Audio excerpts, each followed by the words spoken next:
भाई और बहनों, मातृशक्ति को नमन।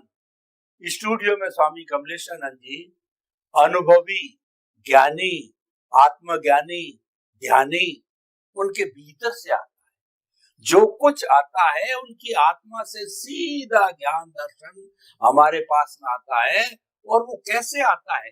गोभी के पत्ते में पत्ता, पत्ते में पत्ता, पत्ते में पत्ता, पत्ते में पत्ता। उनकी ज्ञान दर्शन की परतें ऑटो मोड से खुलती है और उनके वो मुखारबिंद से मानव मात्र तक पहुंचती है। वो आत्मसात होती है, अच्छी लगती है और सर्वग्राही होती है। ऐसे स्वामी जी को पा करके हम कृत्य कृत्य हुए। स्वामी जी, आपका बहुत बहुत अभिवादन, स्वागत। जय सच्चिदानंद। जय सच्चिदानंद। स्वामी जी, हमने कुल धर्म की बात कही, सांप्रदायिक धर्मों की बात कही। भगवान महावीर के समय से 360-65 तरह के कुल धर्म, सांप्रदायिक धर्म आज दुनिया में चल रहे हैं। हर एक अपना अपना, जैसा आपने कहा कि वो फॉर्मेट पर आधारित होती है और 9 आपने उसकी श्रेणियां बताई है। तो हम अभी ये एपिसोड जो है वो तुलनात्मक धर्म दर्शन को तुलनात्मक दृष्टि से अध्यात्म विज्ञान से जोड़ करके जो है करना चाहेंगे। तो सबसे पहले जो है मैं जो है वो वेदांत दर्शन को लेता हूँ। वेदांत दर्शन है द्वैत, अद्वैत, विशिष्टाद्वैत इत्यादि बहुत से भागों में बटा हुआ है, लेकिन मूल रूप से उनका जो कॉन्सेप्ट है कि जहाँ 1 से 2 होते हैं वहाँ द्वैत होते हैं, वो असंख्य तक भी पहुंच सकते हैं और वहाँ द्वंद्व है। और द्वंद्वातीत अवस्था है, वह अद्वैत की अवस्था है, वो आत्मा की अवस्था है, वो ब्रह्म की अवस्था है। तो कृपया मैं आपसे ये निवेदन करता हूँ कि वेदांत के अंदर द्वैत अद्वैत को जो है अध्यात्म विज्ञान से जो है आप जोड़ करके कुदरती रचना, कुदरत के कानून से जोड़ करके और इनका तुलनात्मक दृष्टि से जो है आप बताइए कि वेदांती मेरे जैसा अगर वेदांत में विश्वास करने वाला हो तो क्या मैं अध्यात्म विज्ञान को जो है अगर पालन करूं तो किसी तरह का कॉन्ट्राडिक्शन तो नहीं है? क्या दोनों एक साथ के अंदर जो है समाहित होकर के जिए जा सकते हैं? कृपया इस दृष्टि से प्रकाश डालिए। प्रश्न के लिए धन्यवाद। सबसे बड़ी बात क्या है कि भारतवर्ष में ये जो वेदांत का जो मार्ग है फैला हुआ है। हजारों लाखों करोड़ों लोग वेदांत को मानते हैं, खास करके ब्राह्मण लोग। और 4 वेदांत, 4 प्रकार की कैटेगरी के 1, 2, 3, 4 प्रकार के वेदांत बताए गए हैं किताब के रूप में। और वेदांत के अंदर मूलतः द्वैत, अद्वैत और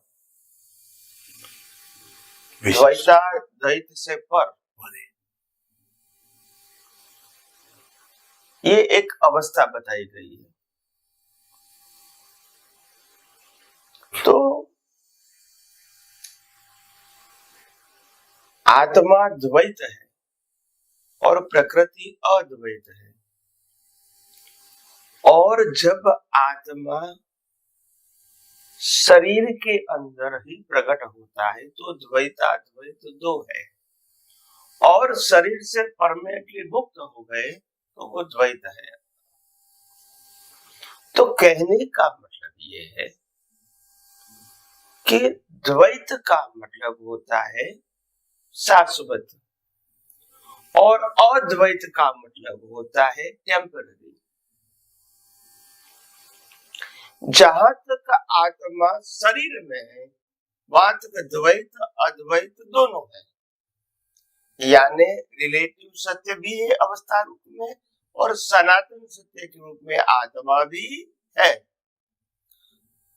और दोनों एक दूसरे के पूरक है जहां तक शरीर में है, क्योंकि कोई भी शरीर की अवस्था आत्मा के बिना संभव नहीं। तो जो कर्मों की भुगतान जिसको बोलते हैं, जन्म से मौत तक की अवस्था, वो भुगतान आत्मा की हाजिरी के बिना संभव, इसलिए जहां तक शरीर और आत्मा दो है, वहां तक इनको द्वैत कहते हैं। केवल शरीर को अद्वैत कहते हैं, केवल आत्मा को द्वैत कहते हैं। और जो द्वैताद्वैत और विशिष्टाद्वैत, विशिष्टाद्वैत का मतलब होता है कोई विशेष प्रकार का ऐसा नहीं, मगर जो आत्मा प्रकृति से मुक्त हो गया, परमानेंट, वो विशिष्ट हो गया, यानी स्पेशल, अभी उनको बॉडी की भी जरूरत नहीं है। तो कॉज इफेक्ट दोनों बंद हो गए, तो जन्म मरण भी बंद हो गया। तो आध्यात्म विज्ञान यही कहता है कि आत्मा भी है और कुदरत भी है, और कुदरत है तो तत्व भी है, कानून भी है और अवस्था भी है। और आत्मा में न कोई कानून है न कोई अवस्था है, दोनों है। तो आत्मा वो द्वैत है, प्रकृति है वो अद्वैत है। और जहां तक हमने द्वैत अद्वैत को सिद्धांत के रूप में नहीं जाना है, वहां तक जन्म मरण के चक्कर है। क्योंकि अगर हमको आत्मा की द्वैत की अनुभूति करनी है तो अद्वैत क्या है वो आइडेंटिफाई करना पड़ेगा। अद्वैत का स्टेटस क्या है, अद्वैत की क्वालिटी क्या है, अद्वैत का लाइफ क्या है अवस्था के रूप में, और इसको बनाने चलाने और अंत करने वाला कौन है, कुदरत के रूप में। ये सब नहीं जानेंगे तो द्वैत अद्वैत अलग नहीं होंगे, साथ में ही रहेंगे और कर्म के माध्यम से जन्म मरण के चक्कर चालू रहेंगे। अगर हमको जन्म मरण के चक्कर समाप्त करना है तो द्वैत और अद्वैत को सनातन सिद्धांत के रूप में समझना पड़ेगा।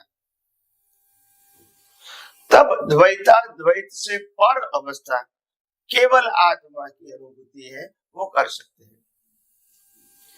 तो इसीलिए ये कोई वेदांत और आध्यात्म में कोई डिफरेंस नहीं है, खाली प्रेजेंटेशन का डिफरेंस है, समझने की रीत कहो,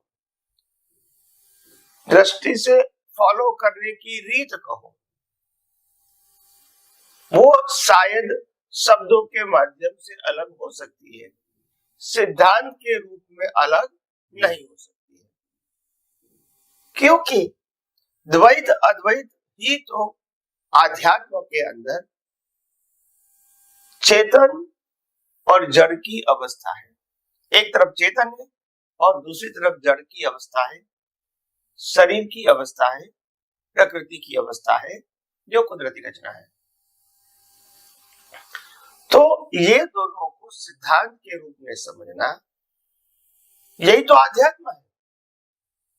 आध्यात्म कोई संप्रदाय नहीं है, वैसे वेदांत भी कोई संप्रदाय नहीं है, मगर वेदांत को व्यक्ति के रूप में जोड़ दिया, गुरु के रूप में जोड़ दिया, क्रिया के रूप में जोड़ दिया, रिचुअल्स के रूप में जोड़ दिया, तो अपने आप संप्रदाय बन गया।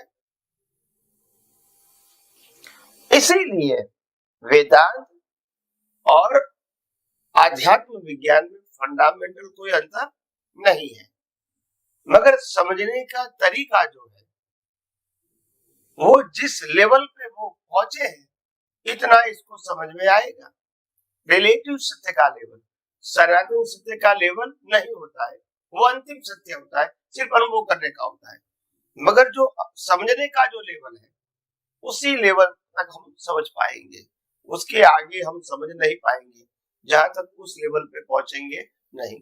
तो आध्यात्म विज्ञान ये सनातन सत्य को समझने में सहायक बनता है। ये नहीं कहता है कि ये जो द्वैत अद्वैत की जो वेदांत की बातें है वो गलत है, ये नहीं कहता है। आप इसको साइंटिफिक समझने की कोशिश करो, सब एक ही है, अलग नहीं है। तो इसीलिए फंडामेंटली कोई वेदांत और आध्यात्म विज्ञान में कोई अंतर नहीं है। मगर अभी जो मान्यता वाला वेदांत है, रिचुअल्स वाला वेदांत है, सांप्रदायिक फॉर्म में प्रेजेंट करते हैं, फॉर्मेट के फॉर्म में प्रेजेंट करते हैं, वो वेदांत वो लौकिक है, वो चारों गति में घूमने के लिए है। और आध्यात्मिक वेदांत है वो जन्म मरण से मुक्ति पाने के लिए। तो उस लेवल पे दोनों एक ही है। हाँ? स्वामी जी आपका बहुत बहुत धन्यवाद। आपने बताया कि जो ये वेदांत है वो अध्यात्म विज्ञान का सनातन सत्य जो आपका कार्यक्रम है उसका पूरक है, और अध्यात्म विज्ञान सनातन सत्य कुदरत कुदरत का कानून अल्टीमेट है, उसमें सभी समा जाते हैं। उसका किसी से कोई तरह का कॉन्फ्लिक्ट कहिए, विरोध कहिए, किंतु परंतु कहिए, राग द्वेष कहिए, वो नहीं है।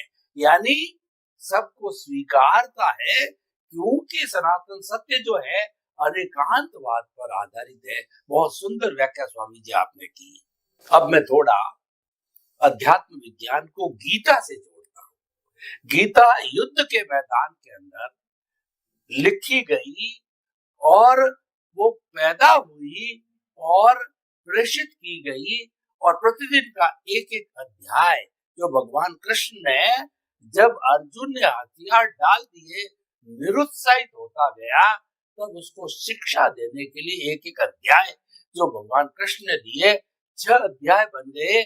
वो बन गए हमारा कर्मयोग, दूसरे 6 अध्याय जो ध्यान योग, तीसरा भक्ति योग, और सबका कंक्लूजन जो विज्ञान योग बताया गया। तो स्वामी जी आपका जो सनातन सत्य है उसको गीता से जोड़ करके और तीनों 8-18 अध्याय से जोड़ करके आप कहते हैं कि कोई तरह का भेद नहीं है, प्रेजेंटेशन अलग अलग होता है। तो कृपया इसका भी थोड़ा सा जो अच्छी दृष्टि से, मिलनसारिता की दृष्टि से कंपैरिजन करके जो लोगों को बताएं, ताकि लोगों के दिमाग में ये बात आ जाए कि सनातन सत्य तो अल्टीमेट है, उसमें सभी समा जाते हैं।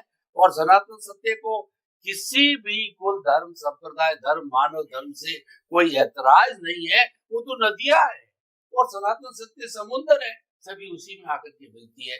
कृपया स्पष्टीकरण थोड़ा दीजिए गीता और अध्यात्म विज्ञान। प्रश्न के लिए धन्यवाद। सबसे बड़ी बात यह है, गीता का अध्याय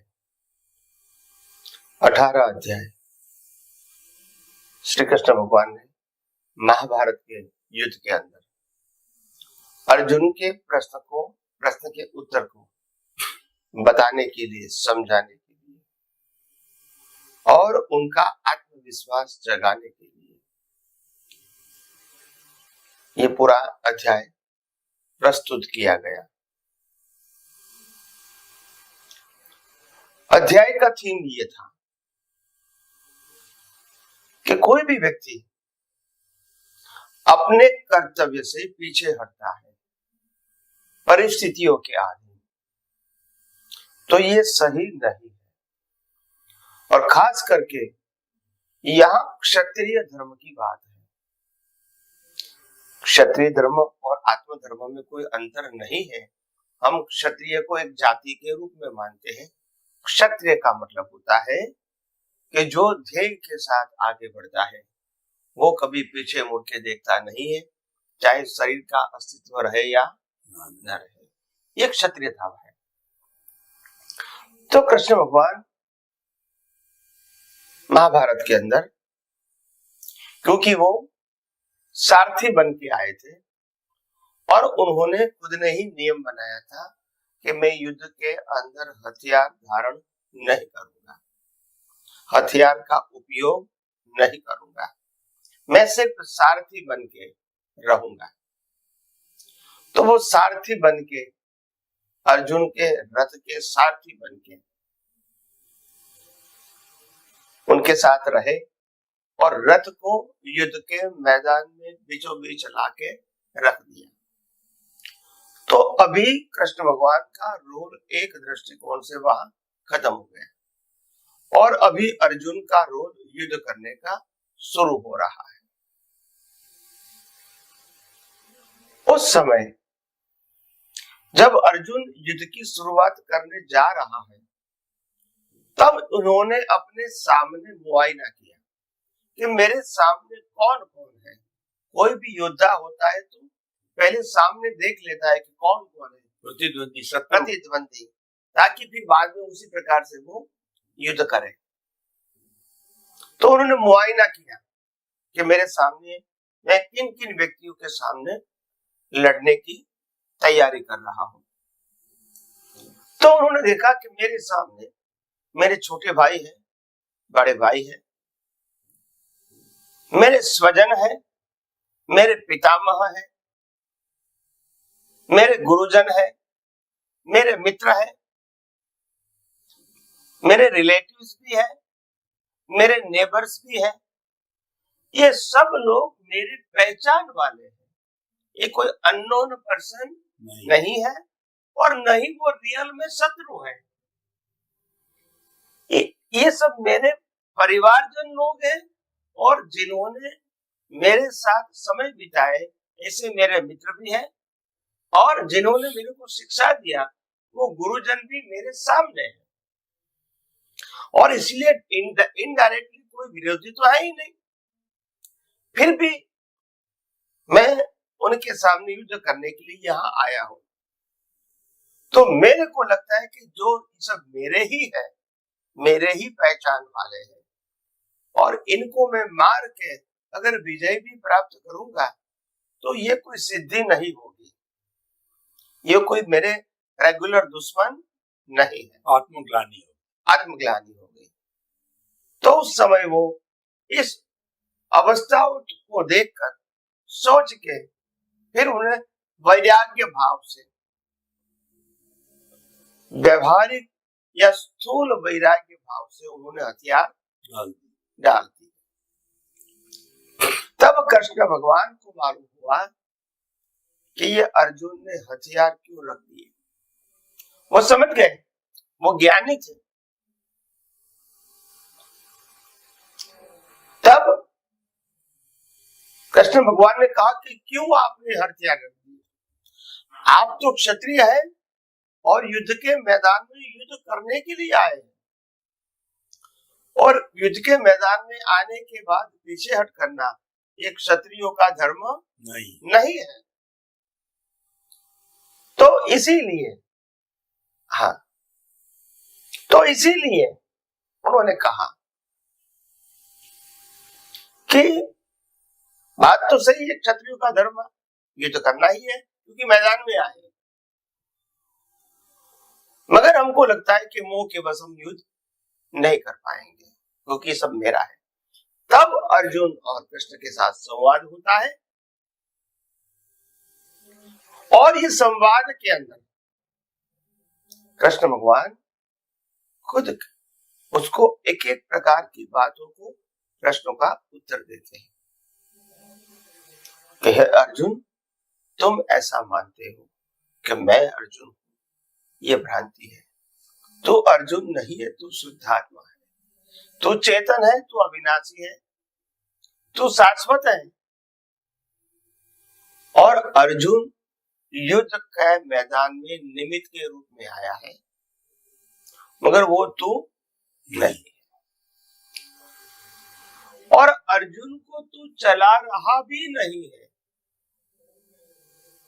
वो कुदरत चला रहा है कर्म सत्ता के अधीन। और अर्जुन मारने या मरने वाला भी नहीं है, वो तो निमित्त है। क्या है? निमित्त है। मारेगा तो भी निमित्त है, मरेगा तो भी निमित्त है। आत्मा तो अजर अमर है। तो तू आत्मा है, शरीर नहीं है, और तू शरीर को चलाने वाला नहीं है। शरीर को कुदरत चलाता है, बनाता, चलाता और अंत लाता है। और तू तो शाश्वत है, तेरे को चलाने वाले यानी आत्मा को चलाने वाला कोई नहीं है। और अर्जुन तो वैसे भी विनाशी है और तू तो अविनाशी है, तो ये सब भी विनाशी ही है। एक दूसरे के निमित्त से जन्म लेते हैं और एक दूसरे निमित्त से मरते हैं। ये कुदरत का क्रम है। इसीलिए तुम कुछ किसी को मारने वाले हैं, बचाने वाले हैं, ये दोनों भ्रांति है। क्या है? भ्रांति है। और तू अभी भ्रांति के भ्रम में फंसा हुआ है। और इसीलिए उन्होंने शरीर और आत्मा दोनों को अलग किया। अर्जुन और अर्जुन में बैठे हुए शुद्धात्मा को अलग किया। अर्जुन को कर्तव्य बताया और शुद्धात्मा को दृष्टा बताया। तू दृष्टा भाव में रहे और अर्जुन अपना कर्तव्य बजाता रहेगा। तू अर्जुन हूं, वो मानने की जरूरत नहीं है। तो हम आगे भी और ज्यादा समझने की कोशिश करेंगे। स्वामी जी, आपका बहुत बहुत धन्यवाद। आपने जो है सनातन सत्य, अध्यात्म विज्ञान, कुदरत के कानून को जोड़ करके गीता से बताया और बताया पूरक है। सब ये कि क्योंकि अल्टीमेट है, ये तो सनातन सत्य तो सबका है, किसी एक का नहीं है। तो आपके प्रति बहुत बहुत कृतज्ञता, धन्यवाद, साधुवाद। जय सच्चिदानंद। जय सच्चिदानंद।